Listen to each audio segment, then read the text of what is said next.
Welcome back to another technical deep dive here in the debug zone. Today we're tackling a big question and breaking it down with insights from other users. Hopefully this clears up some misconceptions and helps you get the answer you need.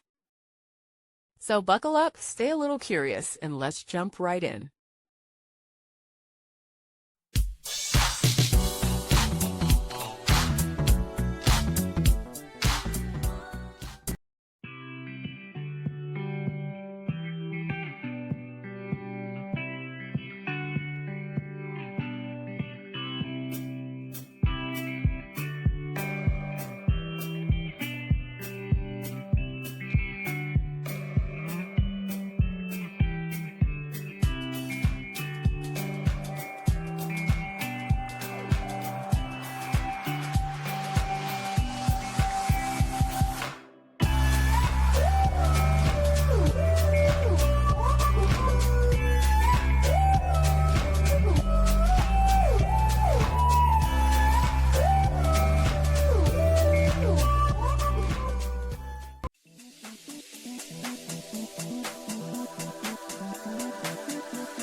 And that's a wrap.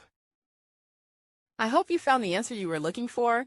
If you did, take a second to hit that subscribe button. It really helps out.